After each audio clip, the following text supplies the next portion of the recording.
Hello everyone, welcome to my YouTube channel. आज के video में हम एक्सपायरी डे ट्रेडिंग की एक और स्ट्रेटजी डिस्कस करने वाले हैं, जो कि होने वाली है बैंक निफ्टी में रेशो स्प्रेड। जैसा कि आपको पता होगा, हमने लास्ट वीडियो में जो रेशो स्प्रेड डिस्कस किया था वो रेशो स्प्रेड निफ्टी का था, लेकिन निफ्टी में अच्छे प्रीमियम्स नहीं होने के कारण वहाँ पे एक रेशो स्प्रेड की प्रॉपर प्रोफाइल नहीं बन पा रही थी। तो अब जो हम स्ट्रेटजी डिस्कस करेंगे वो होगी बैंक निफ्टी में रेशो स्प्रेड, जहाँ पे हम कॉल साइड पे ही बैंक निफ्टी में रेशो क्रिएट करेंगे। तो स्टार्ट करते हैं स्ट्रेटजी। तो जो हम रेशो क्रिएट करने वाले हैं वो कॉल साइड में करने वाले हैं, क्योंकि जो कॉल साइड होती है वो पुट साइड से थोड़ी सेफ होती है। तो रेशो क्रिएट करने के लिए सबसे पहला सवाल आता है कि स्ट्राइक प्राइस कैसे सिलेक्ट करनी है। तो यहाँ पे मैंने स्ट्राइक प्राइस सिलेक्शन को लेके दो चीज़ें खोली है, एक तो ओपन इंटरेस्ट का चार्ट और एक बैंक निफ्टी का चार्ट। तो हम इन दोनों के बेसिस पे लेवल्स डिसाइड करेंगे, उस बेसिस पे हम वहाँ पे स्ट्राइक प्राइस सिलेक्ट करेंगे। फॉर एग्जाम्पल, अगर हम एक बैंक निफ्टी में रेशो क्रिएट कर रहे हैं 1:4 या 1:3 रेशो का, तो वहाँ पे जो हम सेलिंग करने वाले हैं, जो सेलिंग में अनलिमिटेड रिस्क होती है, तो हम ऐसी जगह पे सेल करेंगे एक्सपायरी डे पे जहाँ पे बैंक निफ्टी बहुत मुश्किल से जाए, क्योंकि हम यहाँ पे डाउन साइड की हमको कोई रिस्क नहीं है। अगर बैंक निफ्टी डाउन साइड कितना भी जाए हमको कोई भी रिस्क नहीं है, लेकिन अप साइड में हमको एक रेंज डिफाइन करनी पड़ेगी, और वो हम डिफाइन करेंगे ओपन इंटरेस्ट या चार्ट के बेसिस पे। जैसे कि फॉर एग्जांपल हम रेसिस्टेंस लेवल देखेंगे ओपन इंटरेस्ट के और बैंक निफ्टी के टेक्निकल चार्ट के।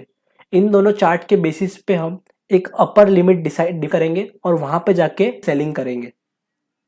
जैसे कि अगर मैं एग्जांपल बताऊं, तो यहाँ पे ओपन इंटरेस्ट का पुराना डेटा तो नहीं है, लेकिन हम चार्ट्स के बेसिस पे पुरानी एक्सपायरी को देख सकते हैं, जो भी एक्सपायरी थी 23 की।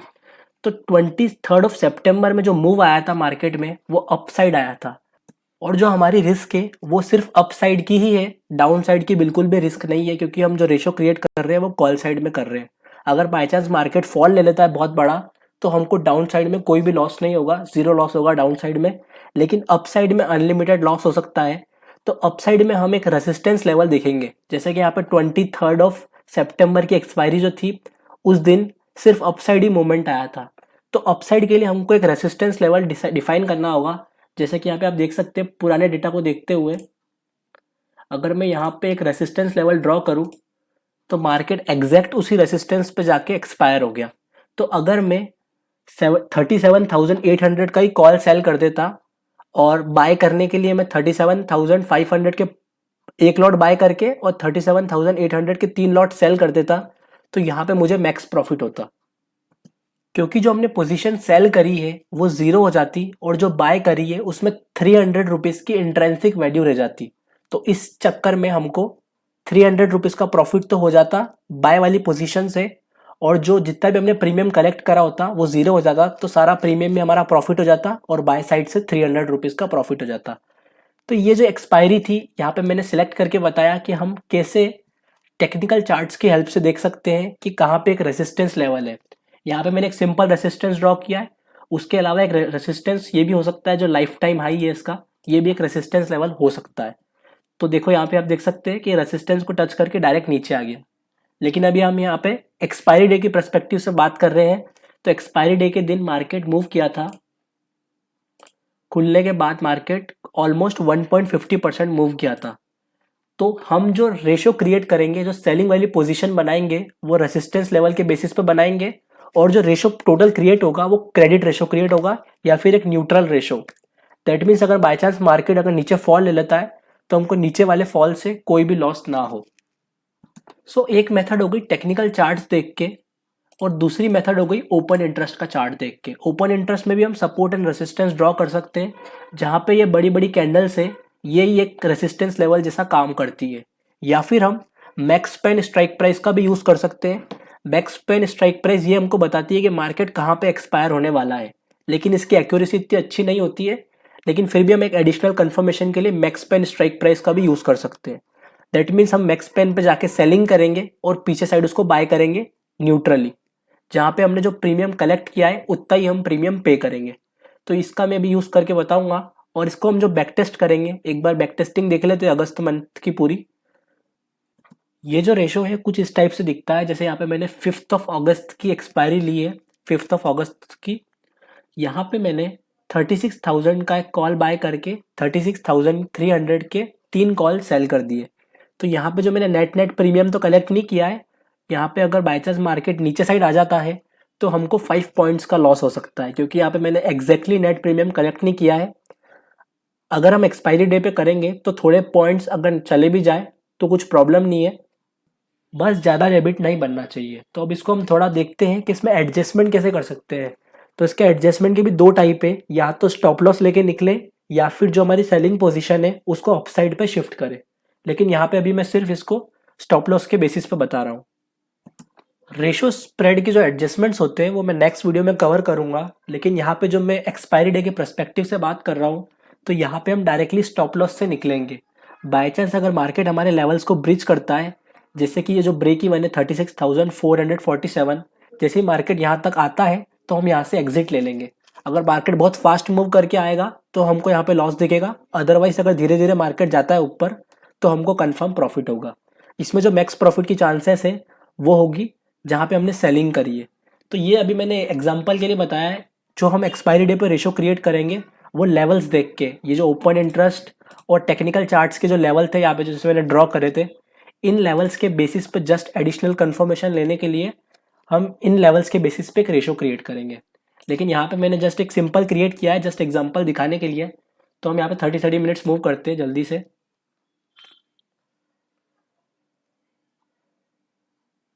₹400 का प्रॉफिट चल रहा है, मार्केट हल्का सा ऊपर आया, जस्ट थोड़ा सा 50 पॉइंट्स मार्केट ऊपर आया है, बैंक निफ्टी ऊपर आया सॉरी। तो यहाँ पे 400 का प्रॉफिट चल रहा है। अगर मार्केट 36,000 से ऊपर क्लोजिंग देता है तब जाके हमको यहाँ पे प्रॉफिट होगा, अदरवाइज हमारा जो नेट डेबिट था 5 पॉइंट्स का वहाँ पे हमको लॉस होगा ₹125 का। तो एक बार चेक कर लेते हैं।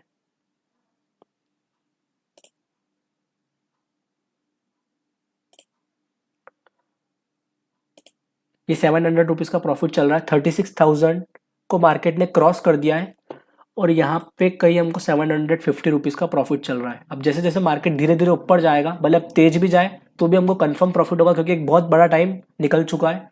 अब सिर्फ थोड़ा सा ही टाइम रह गया एक्सपायरी में। अगर हम मार्केट तेज भी ऊपर जाएगा तो भी हमको प्रॉफिट होगा, लेकिन मार्केट 36,000 से ऊपर जा ही नहीं रहा है, तो यहाँ से वापस से हमारा प्रॉफिट कम हो चुका है। और जो मार्केट ने क्लोजिंग ली है वो 35,940 पे ली है, तो हमारा जो नेट डेबिट था वही हमारा लॉस होगा। तो यहाँ पे हमको ₹141 का लॉस हुआ है। सो अब हम 12 अगस्त की बैक टेस्टिंग करते हैं, लेकिन इसमें हम लेवल्स देख के बैक टेस्टिंग करते हैं। जैसे फॉर एग्जांपल यहाँ पे मैंने एक चार्ट खोल लिया है बैंक निफ्टी का। तो यहाँ पे सबसे पहले मैं एक रेसिस्टेंस जोन डिफाइन कर देता हूँ। ओपन इंटरेस्ट का डेटा तो पुराना वाला नहीं है, लेकिन हम टेक्निकल चार्ट्स पुराने वाले देख सकते हैं। तो यहाँ पे जो रेसिस्टेंस लेवल है, मार्केट अभी कहीं है 35,800 के करीब, तो हमको ऊपर साइड अपर साइड में रेसिस्टेंस लेवल फाइंड करना है। जैसा कि एक रेसिस्टेंस हो सकता है ये जो बीच के लेवल से यहाँ कहीं, और एक रेसिस्टेंस हो सकता है ये रहा। तो इन दो रेसिस्टेंस के बेसिस पे हम हमारी एंट्री को डिफाइन करेंगे। तो यहाँ पे मार्केट है 35,800 पे, तो हम उन दोनों, ये जो दोनों एंट्रीज थी, ये दोनों लेवल्स थे, इन दोनों के बीच में कहीं हमारा सेलिंग वाला लेग लगाएंगे और बाइंग वाला लेग जो अभी मार्केट जहाँ चल रहा है वहीं पे लगाएंगे। मतलब जो बाइंग करेंगे वो एट द मनी पे करेंगे, और जो सेलिंग करेंगे वो इन दोनों लेवल्स के बीच में करेंगे, क्योंकि अगर ज़्यादा ऊपर करेंगे तो प्रीमियम्स नहीं मिलेंगे, तो हमको ज़्यादा लॉट सेल करने पड़ेंगे, जिससे मार्जिन रिक्वायरमेंट बढ़ जाएगा। तो हम इन दोनों लेवल्स के बीच में कहीं बाइंग करेंगे, सॉरी सेलिंग करेंगे। तो 35,800 का मैं कॉल बाय कर लेता हूँ just on the day of expiry. 35,800 का मैंने कॉल बाय कर लिया है, और नेट नेट न्यूट्रल होने के लिए मैं 3 लॉट सेल कर दूंगा। तो यहाँ पर ₹213 का मैंने प्रीमियम पे किया है, तो अब मैं प्रीमियम कलेक्ट करूंगा जो वो होगा इसके इक्वल, या थोड़ा सा डेबिट हो सकता है, या फिर क्रेडिट हो तो भी अच्छी बात है। लेकिन हमारा जो लेवल था वो था 31,100 के करीब, तो हमको 31,100 के करीब 3 लॉट सेल करने पड़ेंगे। यहाँ पे एग्जैक्ट नेट क्रेडिट नहीं मिल पा रहा है, थोड़ा सा नेट डेबिट लेंगे तो भी चलेगा।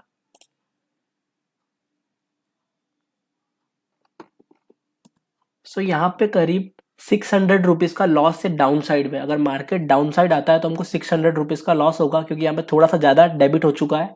लेकिन ये जो डेबिट है ये हमारे लेवल्स को देखते हुए हैं टेक्निकल चार्ट्स के।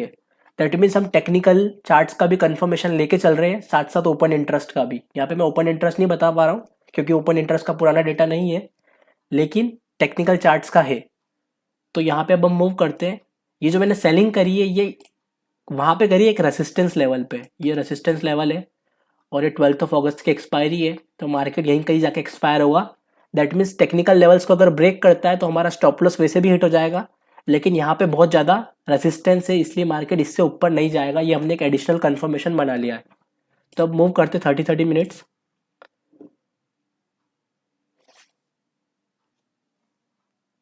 मार्केट में थोड़ा सा फॉल आया है।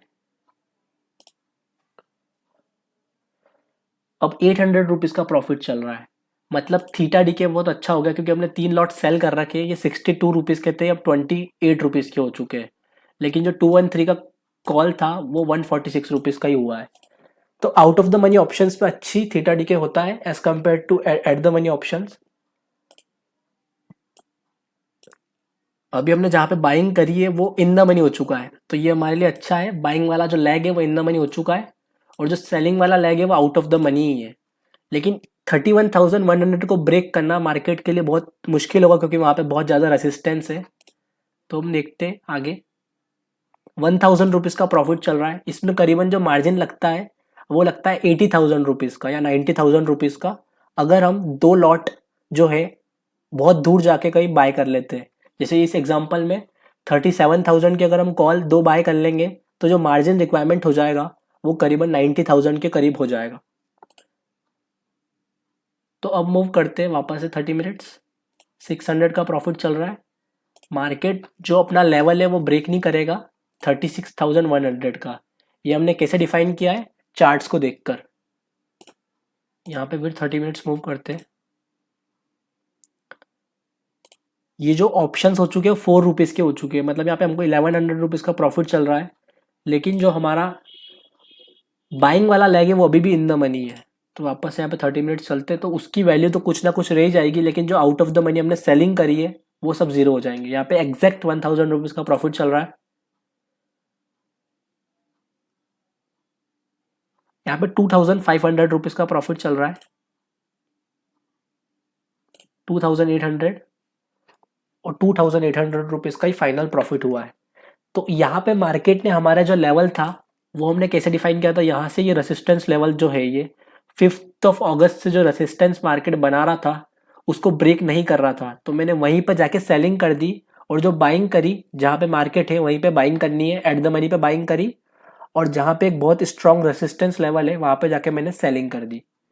तो ये स्ट्रैटेजी थी बैंक निफ्टी में रेशो। बैंक निफ्टी में रेशो करने का एक फ़ायदा रहता है कि बैंक निफ्टी में अच्छे प्रीमियम्स मिलते हैं, निफ्टी में बहुत कम प्रीमियम्स मिलते हैं, तो निफ्टी में एक अच्छा प्रोफाइल क्रिएट नहीं हो पाता है। सो इसका हमने कोई एडजस्टमेंट डिस्कस नहीं किया है, जस्ट एक स्टॉप लॉस देखा है कि अगर मार्केट जैसे ही इस लेवल को ब्रीच करता है तो हम एग्जिट ले लेंगे। तो जो रेशोज के जितने भी एडजस्टमेंट होते हैं, एक शिफ्टिंग वाला एडजस्टमेंट होता है, वो आपको मैं नेक्स्ट वीडियो में बताऊंगा, जहाँ पे हम रेशोज को भी एडजस्ट कर सकते हैं शिफ्ट करके। जो सेलिंग वाली पोजीशंस होती है उनको शिफ्ट कर सकते हैं। लेकिन अभी हम फिलहाल यहाँ पे एक्सपायरी डेट ट्रेडिंग के परस्पेक्टिव से बात कर रहे हैं, तो यहाँ पे कोई एडजस्टमेंट करने की रिक्वायरमेंट नहीं है। और जो रेशोज है वो 2:5, 1:4, 1:3, 1:5 इन सारे कॉम्बिनेशंस के बन सकते हैं। तो ये सारे कॉम्बिनेशंस में ट्राई करके बताऊंगा एक्सपायरी डे के दिन, जहाँ पे हम देखेंगे जो भी मैंने स्ट्रैटेजीज बताई है, जहाँ तक थी स्ट्रेडल, स्ट्रेंगल, रेशोज और बैंक निफ्टी वाला रेशो, ये चारों स्ट्रैटेजी को हम अप्लाई करेंगे। अगर बाय चांस मार्केट में प्रीमियम्स अच्छे हैं निफ्टी की स्ट्रेडल में, निफ्टी की स्ट्रेडल के अगर प्रीमियम अच्छे हैं तो हम स्ट्रेडल करेंगे, अदरवाइज हम रेशो स्प्रेड पे ध्यान देंगे। तो ये स्ट्रैटेजी थी एक्सपायरी डेट ट्रेडिंग की स्ट्रैटेजी को लेकर, जो कि थी ratio spread on bank Nifty. So इन सारी स्ट्रैटेजीज को हम अप्लाई करेंगे। तो आप हमारा टेलीग्राम चैनल ज्वाइन कर सकते हैं, वहाँ पे मैं अपनी लाइव एंट्रीज शेयर करूँगा जहाँ से आप आइडिया ले सकते हैं। और आपको वीडियो अच्छी लगी हो तो आप वीडियो को लाइक कर सकते हैं। Thank you for watching this video.